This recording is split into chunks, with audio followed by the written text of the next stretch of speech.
नमस्कार दोस्तों। आज के इस वीडियो में हम अपनी जो श्रृंखला है महत्वपूर्ण अधिनियम की, उसी पे आगे बढ़ते हुए उपभोक्ता संरक्षण अधिनियम 2019 की बात करेंगे। बड़ी ही आसान भाषा में इसके पूर्व के अधिनियम और इस अधिनियम के बारे में थोड़ा थोड़ा सा जान लेंगे। काफ़ी इम्पॉर्टेंट हो जाता है अधिनियमों के बारे में जानना। आमतौर पे आप सीएससी की बात करें या किसी स्टेट पीसीएस की बात करें, पीएससी की बात करें या कुछ भी हो ना, तो भी वो अधिनियम से डायरेक्टली क्वेश्चन पूछ सकता है इफ़ सिलेबस में गिवन है तो, है ना। प्री में तो बहुत शानदार क्वेश्चंस आते हैं, बहुत तथ्यात्मक आते हैं, इसीलिए इनके बारे में जानना बहुत आवश्यक है। आइए परिचय से शुरू करते हैं। उपभोक्ता संरक्षण अधिनियम 2019 20 जुलाई 2020 से लागू हुआ। ये उपभोक्ताओं को सशक्त बनाने और इसके विभिन्न अधिसूचित नियमों और प्रावधानों के माध्यम से उनके अधिकारों की रक्षा कर रहा है ना। ये कब से लागू है? 20 जुलाई 2020 से। नया अधिनियम पुराना, जो इसका पुराना उपभोक्ता संरक्षण अधिनियम था 1986 का, उसकी तुलना से काफ़ी अधिक तीव्रता से और कम समय में कार्यवाही करेगा। मैं आप लोगों को ये बताऊं कि इसके पूर्व पहले के उपभोक्ता संरक्षण अधिनियम 1986 में जो है, न्याय के लिए एकल बिंदु पहुंच दी गई थी, जिसमें काफ़ी समय लग जाता था, है ना। तो पुराने अधिनियम में त्रिस्तरीय उपभोक्ता विवाद निवारण तंत्र था। एक्चुअल में राष्ट्रीय उपभोक्ता विवाद निवारण आयोग, राज्य और जिला स्तर ऐसा करके वो व्यवस्था मौजूद थी। परंतु ये जो हमारा नया अधिनियम आया है, इसकी कई विशेषताएं हम जानेंगे, उसको भी अगली स्लाइड में। ये जो अधिनियम आया, इसको काफ़ी सहज और आसान ढंग से निर्मित किया गया। देखिए, एक चीज़ हम ज़रूर क्लेरिफाई करें, विशेष तौर पर किसी भी शासन का ऐसा नहीं रहता है कि वो आई तब हुआ कोई सरकार, ऐसा नहीं। देखिए, यहाँ पर क्या चीज़ होती है कि जाहिर बात है, तब तक आते आते कई सुझाव प्राप्त हो जाते हैं, व्यक्ति को एक अपना अनुभव आ जाता है उस चीज़ से जुड़ी हुई, उसके अधिकारियों को समस्याएं सारी पता होती हैं और उनके सुझाव पर आधारित पूरा अधिनियम निर्माण होता है ना। आइए थोड़ा सा इनकी विशेषताएं जानते हैं।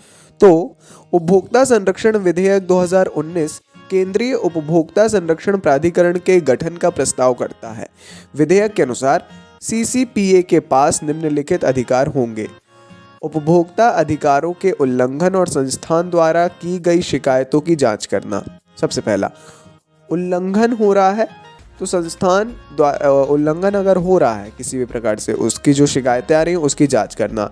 असुरक्षित वस्तुओं और सेवाओं को वापस, जैसे नकली वस्तुएं हैं ना, कुछ इस प्रकार की जो वस्तुएं होती हैं, एक्सपायर्ड हैं, है ना, तो उनको वापस लेना और उचित कार्यवाही करना। भ्रामक विज्ञापनों पर रोक लगाना और भ्रामक विज्ञापनों के निर्माताओं और प्रसारकों पर जुर्माना लगाना। तो ये इसमें दिया है। तो सीसीपीए जो है ना, ये केंद्रीय उपभोक्ता संरक्षण प्राधिकरण, इसके प्रस्ताव मतलब इसका प्रस्ताव रखा था। 86 वाले में ऐसा कुछ भी नहीं था, बताया ना, आयोग का विशेष त्रिस्तरीय पूरी वो थी। इनने बोला एक पूरा प्रॉपर एक प्राधिकरण का निर्माण हो, एक अथॉरिटी बने, जो कि एक काफ़ी अच्छा रास्ता रहा, है ना, और अभी भी वो काफ़ी अच्छे तरीके से चल भी रहा है। यहाँ पर इसकी जो दायित्व है, ये 4 से 5 बहुत महत्वपूर्ण दायित्व हैं। हालांकि समाज में आप पूछेंगे, अपने बीच में भी लैक ऑफ अवेयरनेस है इस मामले से जुड़ी हुई, नहीं पता है उनको उपभोक्ता अधिकार, इसीलिए इस अधिनियम का प्रचार भी इक्वली बहुत इंपॉर्टेंट है ना। तो ये तो मतलब मेंस वगैरह के लिए है ये बारी सारी बातें, फिर भी अपन लेके चलें उसको माइंडसेट।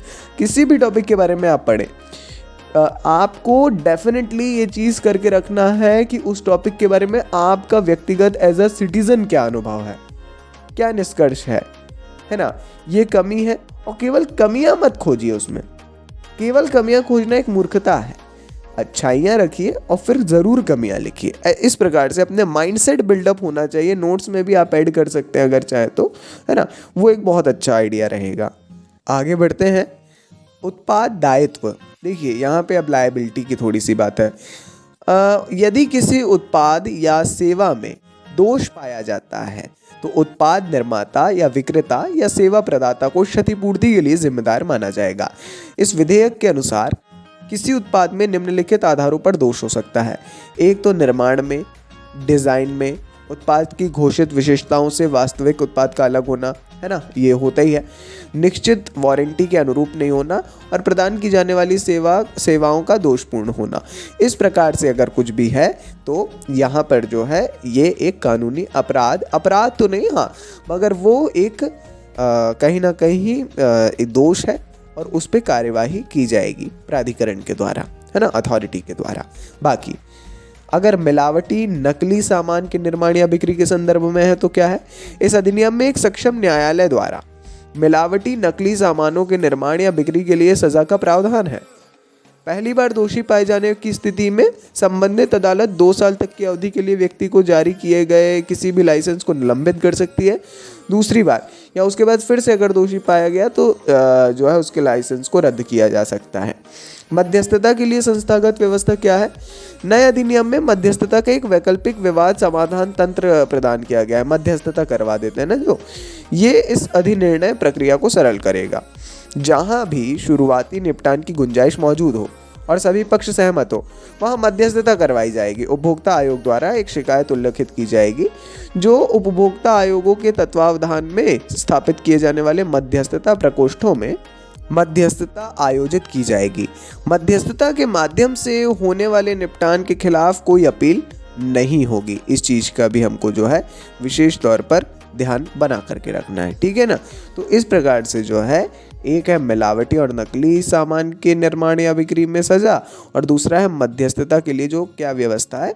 तो हाँ, ये ज़रूर ध्यान रखिएगा कि मध्यस्थता भी एक इम्पॉर्टेंट बात होती है। साथ ही उपभोक्ता विवाद का जो समायोजन की प्रक्रिया, इसका सरलीकरण हुआ है। राज्य और जिला आयोगों का सशक्तिकरण करना ताकि वे अपने स्वयं के आदेशों की समीक्षा कर सकें। उपभोक्ता को इलेक्ट्रॉनिक रूप से शिकायत दर्ज करने और उन उपभोक्ता आयोगों में शिकायत दर्ज करने में सक्षम करना जिनके अधिकार क्षेत्र में व्यक्ति के आवास का स्थान आता है। तो ये भी एक चीज़ है ना। तो इस बात का भी हमको थोड़ा सा ध्यान रखना है, ठीक है। तो कहीं ना कहीं सुनवाई के लिए वीडियो कॉन्फ्रेंसिंग और अगर 21 दिन की निर्दिष्ट अवधि के भीतर स्वीकार्यता का सवाल तय नहीं हो पाए तो शिकायतों की स्वीकार्यता को मान लिया जाएगा। इस प्रकार से इसका सरलीकरण हुआ है ना। राज्य और जिला के जो आयोग हैं उनका सशक्तिकरण करेंगे, ऐसा हो भी रहा होगा मेरे ख्याल से। 2020 से लागू है जब जुलाई से, तो काफ़ी कार्य हो चुका होगा। देखिए, कई सारी ऐसी रिपोर्ट्स होती हैं जो ऑफिशियली हो सकता है डली हो, हम नहीं ला पाते हैं। पूरा प्रयत्न होता है, ये सारी जानकारी आती वहीं से है, जो गवर्नमेंट के PDF से ये सारी जानकारी मूल प्रतियों से ही लाई जाती है। शब्दावली भी इवन वहीं से लाते हैं, है ना, जिससे आप लोगों को आसानी हो, पूरी आधिकारिक जानकारी हम पहुंचा सकें। चलिए जी, ये अंतिम जानकारी थी। हो सकता है कोई डाउट हो पूरे वीडियो में किसी भी टॉपिक से रिलेटेड, कमेंट सेक्शन में ज़रूर पूछिए आप। बाकी अपन मिलते हैं अगले वीडियो में ऐसी ढेर सारी जानकारियों के साथ। सपोर्ट अपना बनाए रखिए। नमस्कार जी, डायनामिक इम्पल्शन।